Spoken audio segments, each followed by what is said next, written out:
দিম্মার গল্পের আসরের জন্যেই এই গল্পটা বলা। আমার নাতির জন্ম থেকেই একটি পুতুল আছে, তার নাম চিকু। সে সবসময় হাসছে। তোমার যদি মন খারাপ হয় তোমাদের, ওকে দেখলেই হাসি পাবে। তার জন্য যে সে পুতুল নয়, তার জন্য প্রত্যেকটা অনুষ্ঠানে, পয়লা বৈশাখে, জন্মদিনে, শীতকালে নতুন নতুন জামা আসে। এবং এই 10টি বছর বা 18টি বছর ধরে ও কিন্তু খুব ঘুরে বেরিয়েছে। যেখানেই আমার মেয়ে আর আমার নাতি গেছে, সেখানেই চিকু গেছে। আর এখনো সে আমার নাতির পাশেই শোয়। তোমাকে দেখাই,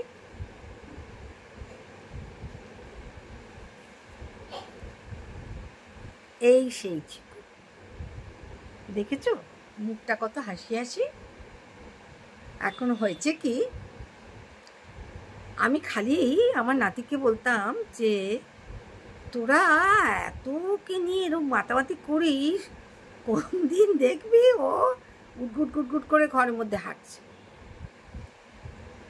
তখন বলছে না না না, যা, এটা আবার হয় না কি, আমি দেখবি একদিন ঠিক ওরকম গুটগুট গুটগুট করে হাঁটছে। তো আমি ওদের বাড়িতে বেড়াতে এসেছি। তো একদিন রাত্রিবেলা আমার সঙ্গে ও শুয়েছে, আমার নাতি।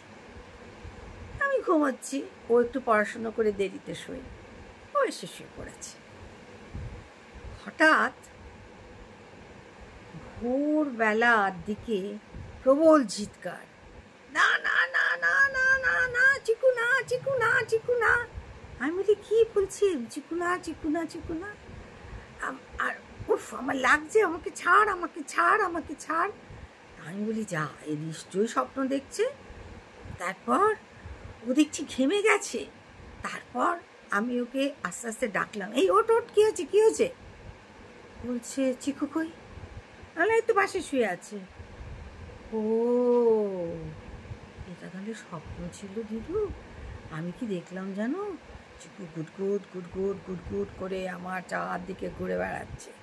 হ্যাঁ, আর তারপরে আমার বুকের ওপর বসেছে। চিকুর কত ওজন, আমার দমটা বন্ধ হয়ে আসছে। আর চিকু ওর গলা, দুটো হাত দিয়ে আমাকে গলা ধরিয়ে আদর করতে যাচ্ছে। আমার খুব কষ্ট হচ্ছে, আমি চিৎকার করছি, কিন্তু আমি কিছু বলতে পারছি না। যাক বাবা, এটা তাহলে স্বপ্ন ছিল বলে সেই চিকুকে কি আদর। এই দেখো তোমাদের সেই চিকু, হ্যাঁ, এই 18 বছর বয়স, হ্যাঁ, বেশ বয়স হয়েছে, বুঝলে। তোমাদের জন্য এই চিকুকে নিয়ে একটা গল্প বললাম, চিকুকেও দেখিয়ে দিলাম। ঠিক আছে, ভালো থাকবে সবাই।